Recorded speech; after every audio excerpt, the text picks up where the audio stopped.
Hey, everybody. Welcome to the Scott Mann Podcast. This is a very, very special episode. My dear friend and last out cast member, Lenny Bruce, is going to be joining us today. He plays Kenny Suggins, Malik John, and Sergeant First Class Cervantes in the play Last Out, Elegy of a Green Beret. He's an American stage and film actor. He was born and raised in LaGrange, Illinois as Leonard P. Bruce II. He enlisted in the Army immediately after graduating from high school, and he served about 23 years in the Army. He is a veteran of the U.S. Army and a former Green Beret. Lenny spent most of his time in First Group. He took part in several missions, such as Desert Storm and various other unconventional warfare operations during the Global War on Terror. He was in Iraq, he was in Afghanistan, he was in the Philippines, and then he retired from the Army in 2012. And he was a team sergeant in Special Forces, really just the epitome of the SFNCO in so many ways.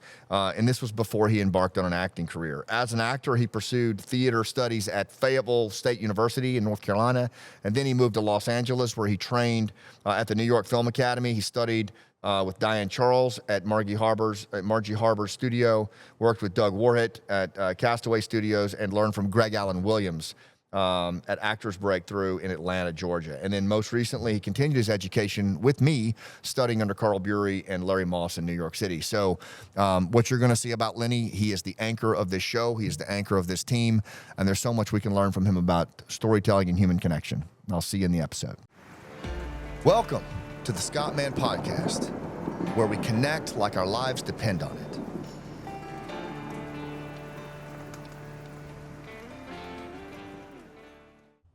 All right, here we are. Lenny, good to have you here, buddy. Great to be here. Man, thank you for being on. I've really been looking forward to this. We've done a version of this before, but so much has happened since we last sat down together. And I wonder if you could let's start with, even though we're going to go into Last Out and all that, tell me a little bit about just your backstory, growing up, military, and then what led you into being on the stage. Well, I grew up in LaGrange, Illinois. My family had been in the military we can trace it all the way back to World War I. Wow. So many stories, so many of my relatives. The story that you heard about my uncle in World War II, Uncle Buddy. Amazing stories showing the growth of the nation when it was a little bit, not so positive, and to today where things are a lot more forward-leaning. But can I just say this? What strikes me is about your family, and I've met your father. Yeah. Such an amazing man in the combat service he saw in Vietnam, and the story of Buddy. Yeah. But, like, in the face of all of that, when it wasn't certainly our best time as a nation in how your family members were treated as they served the nation, your sense of service in your family runs just about deeper than anything I've ever seen. Oh man, I mean it is everything, because their contributions to make things better are so important. Yeah. And that's the only way that we're gonna get over any obstacle that we have is Yeah, you model that in everything that you do, man. And I mean, even how you've helped raise my boys, like, it just means so much to me. And watching you and performing with you in the play, I'm in awe of it. You went into did you know you were going to go into the military? At a certain point around 16, when I was like, the priesthood is not going to work out for me. I definitely knew I was going to go in the military. And, my dad was instrumental. His stories about Vietnam and his service there. Now, was he a door gunner? He was a door gunner. Yeah. Yeah. Amazing. Yeah. And so that was definitely a direction that I wanted to go into. And the biggest fan of Westerns on the earth. Oh, yeah. You know what? If you can get him to stop watching Westerns, good luck, right? How did he feel about you going in? He was pumped up about it. Yeah. Absolutely. Now, what is it you call him, Captain America? Yeah. If you ever catch this guy dressing himself, it's going to be red, white, and blue every single time. So, I love it, man. Yeah. Did you know you were going Special Forces? Had no idea. Okay. I wanted to join the Navy. Don't tell Josh. Yeah. But that was my initial. Did you have a design on what you wanted to do in the Navy? Were you I wanted to be a fighter pilot, right? Okay. Well, Green Beret, fighter pilot's almost the same thing, only different. Yeah, you just got to have the grades for that, right? So. Matt said I can cut it all out. Maybe. So how did that change? Like what, the grades? Yeah, the grades were definitely, my dad was like, well, you're not flying anything if you... All right. So you got to pass high school first, right? So field artillery.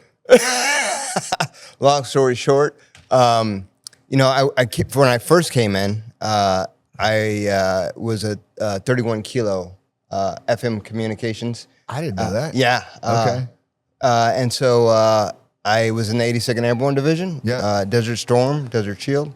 Got out of the Army, went to college, came back in the Army, 13 Fox, Forward Observer, back to the 82nd.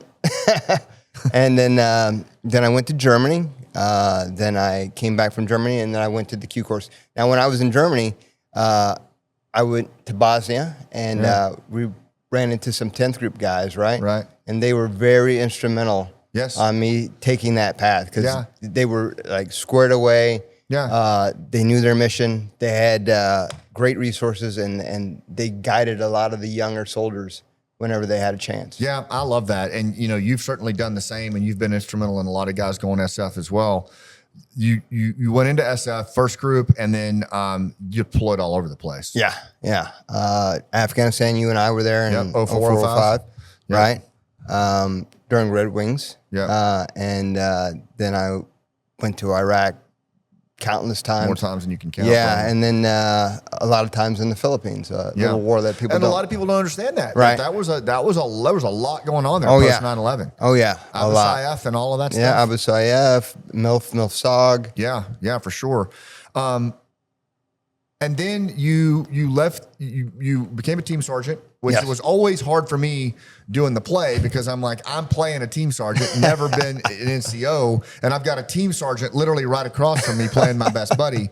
But you actually helped me a lot just level into that role and sink into that role because that really is a very, very special position, isn't it? Being a team daddy on a special forces. Absolutely, man. And you work with some of the best human beings on earth. Yeah. Most motivated. Yeah. Most capable. Yeah.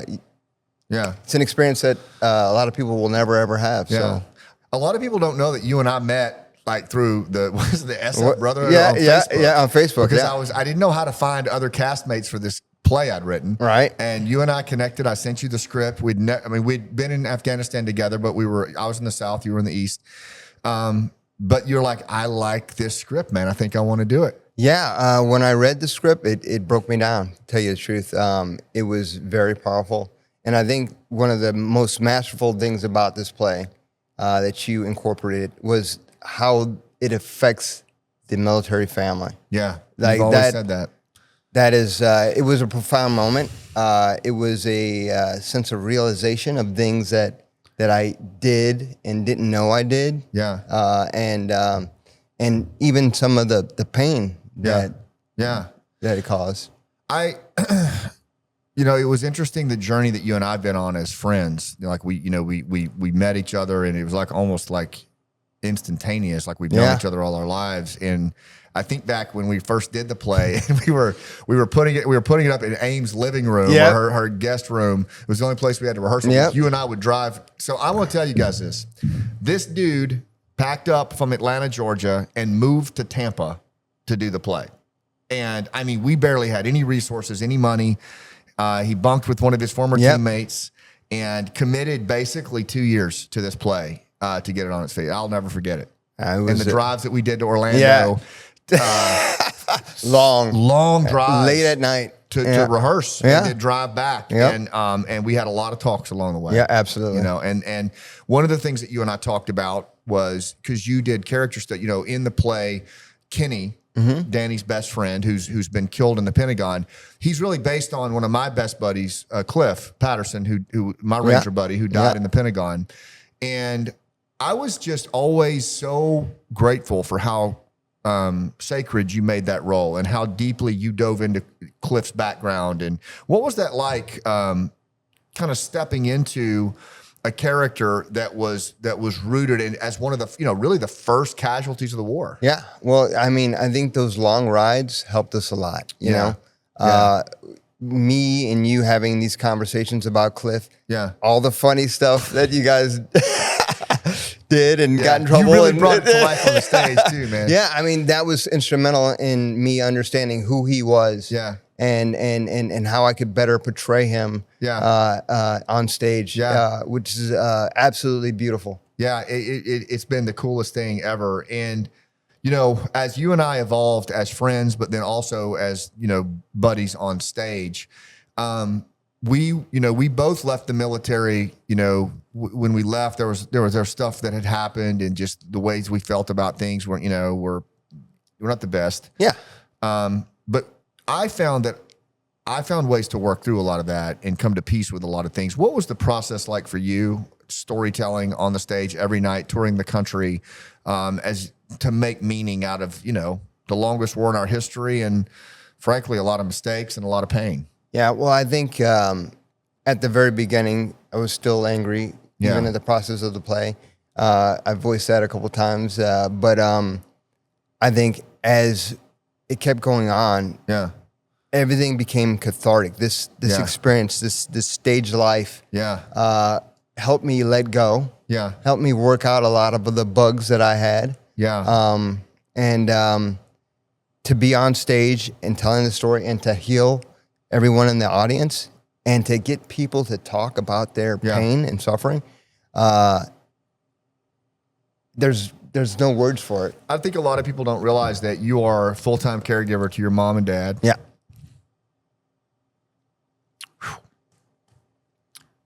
And then you step away to come do the play. And you've been doing that for a long time now. And that's like, those are the two things that you're so dedicated to. You've been with the play from the beginning. You're the only guy left, the last out, that's been with the play from the very beginning. You're the anchor. Everybody says it. You're the team daddy. What are some of the big moments for you that really just stick in your mind? Just the things that just put a smile on your face, or maybe they cause you to pause a little longer when you think about it, that when you look back at all the tour stops, and what are some of the things that jump out at you? Oh man, there's so many. First of all, the Gold Star families, Holly Higgins. Yeah. Especially when you did the workshops, all of those stories that she would tell. Yeah. I mean, we get up here and we do the pre-show circle and we find another meaning to the performance that we're going to put on. And, last night. Another layer. Yep. And you had Doc up here last night and his stories about, this is Dave Doc Phillips, a legend in the intelligence and special ops community. And we got to honor him on stage. Yeah, what a great guy. And people get to learn about, that's the other thing too that I think, so the storytelling just takes on an organic life of its own. Absolutely. And you're telling the stories of all these different people and they're out in the audience telling their own stories and the talk back. And I find myself just enthralled, just listening. Yeah. And that gives us another tool to put in our kit bag. You're so good at using it though. Like when we would do the talkbacks, and you still do it, we'll do the talkbacks on stage, or not the talkbacks, the pre-show circle. Pre-show. And a Gold Star family or a family of the fallen will present a totem up on the wall of honor. And then somehow you find a way to work it into the play. Yeah. Every time. Yeah. And, me and Michael, and you and I used to do the same thing. Yeah. But like every time we mention the name of the person that we honor, I mean, it's kind of hard to get out, but because it's somebody who didn't come home, or maybe came home and had a rough time. Home. That's right. And what's cool about that is the way that you bring that into the play. Michael was talking about this in his interview, but it broke him. When it got picked, they picked it up and the name was said and the mom made that sound. And you and I've heard that sound from these seats many times. And there is no sound in the world like that. And it is, to me, it's not a sound. It is a sound of pride and grief. Yeah. And that they lived. Yeah. I think there's nothing like,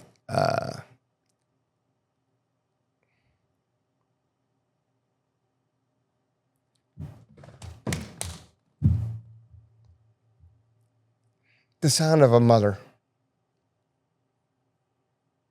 Yeah. Nothing. I can remember one time before the show in Buffalo, and a mom sat down. She was a Gold Star mom, and it was before the show. Right. And she said, "Will you sit with me for a minute?" And I was like, "Absolutely." And she sat down and she showed me the last messages that her son sent her on her phone. Wow. And she's like, "I don't show this to anybody," you know? And she was like, "You tell his story tonight." I was like, "Yes, ma'am." Wow. You know, and it hurt. Yeah. But at the same time, I thought, man, I got to see that. She let me, she let me into that world. Yeah. And I don't know, there's just something so reverent about it. Yeah. And I don't feel like, I don't know about you, but I don't even know what I'm doing. I just go and just kind of love on them and try to be a voice for them and just let them guide me. That's how I feel. Do you feel that way? Absolutely. Just be with them. Yeah. You know, and it, like last night when you guys performed in here, this is in Leesburg, that room, there was a lot of grief in that room. There's a lot of, electricity in that room. Yeah. But damn, it thought the roof was going to blow off. Yeah, this is a great show. How do you keep doing this? So many shows. And it's like for you, every time your performance level's up, you take it to the next level. How do you keep the energy going in the craft? Well, I appreciate it. But like the healing is the biggest motivation for you, for me. Yeah, for sure. The fact that we can honor our service members, first responders, everybody. Yeah. And then people who are hurting. Yeah. We can give them help. We have Doc Diego. We have a specialist with us everywhere we go. We do. And how many people have we done interventions with? Hundreds. Yeah. And I mean, it's worth it. Yeah, it is, man. And Lenny will be here. He's always the last guy to leave. He'll stay until the last person leaves the theater. It's just what he does. And then comes up here on the stage, packs the wall of honor up because he doesn't let anybody touch the wall. And make sure before the play, Team Daddy, he's going around checking all the props, making sure everybody's got what they need. I have to tell, because we all have the blooper moments. Yeah. And I have to tell the time when we were downstage left, and you were playing Malik John. Yeah. And Malik John's the children of the village have been captured by Saeed Wali, which is a real event that actually happened. So Malik John comes running to the fire base where Danny is, and he wants Danny to intervene. And Danny is pissed at Malik John, so he turns to walk away, and Malik John has to stop him with the urgency of these children will be killed. And so Danny turns to leave, and Malik John says, "Bleh!" And I was like, what the fuck did he just say? I turned around and we just looked at each other, and somehow you kept a straight face through all of that, and you said, "He'll kill them if we do nothing." Well, that's an Academy Award moment. But dude, I don't know how we kept it together. Yeah. But we did. Yeah. I made about 10 of those every play. Yeah, but we had such good chemistry. We really did. And you guys have, I think the chemistry y'all have now is insane. Yeah. Let me ask you this. We talk a lot about veterans in the arts. We talk about art as a modality of healing, storytelling. How did that show up for you in coming home from service and this journey of transition? How did art and theater show up for you?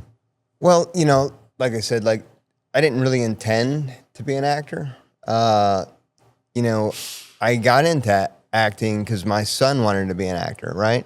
Yeah. And I wanted to spend time with him, and I wanted to make up for all those years that I lost with him. Yeah. I missed half his life at that point, right? Right. And so it started to be something that was interesting and cool. Right. Right.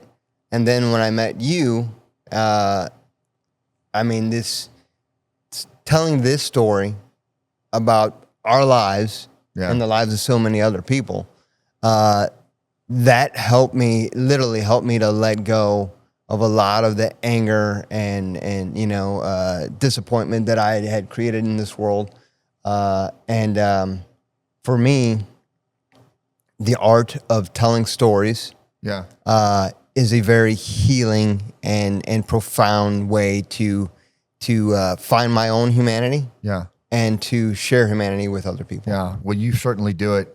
Is there a favorite scene? Do you have a scene that you? Honestly, the first scene with Malik, John, and Danny is my favorite scene. Yeah. Because I think it tells a story that people don't know. Yeah. Boy, you told it last night. You could hear the gasps in the room. Oh, yeah. When Malik was taking Danny to school. Yeah. And he does. Yeah. He breaks it down. Yeah. And I think that's an education that people just don't have right now. No. And they need it. Yeah, it's important. What would you be we'll kind of wind it down here. What would be your hope for Last Out 10 years from now? What do you hope that people say about this project and what's been done here? Well, I hope that it gets more attention. Yeah. I hope that it reaches more people. And I think because of the GWAD generation, has gone through a lot. Not just the service members, the families. I would hope that we could get out in front of this mental health tsunami that you speak of, right? Yeah. And stop it from crashing into the wall and maybe land softer. Yeah. Because we can't stop it. Yeah, it's coming. But we can mitigate. And we can soften. It's a lot of the peer-to-peer work that we're doing. Absolutely. Yeah, man. And I think 10 years down the road, if it could have that impact on our society, then that's exactly what we need to strive for. Well, I tell you, man, I think about what you mean to this, what you mean to my family and display. A lot of people don't know this, but like, this is the guy that gave my oldest son his first salute when he went in the Army. Yeah. Gave him that silver dollar, that mentored my middle son in so many ways, and my youngest son. Like, you are literally their second dad. And I love those guys. Yeah, and whew, my dad loved you like his own. Oh man, your dad was an amazing human being, and you know what? He put a lot of good into this world. He did.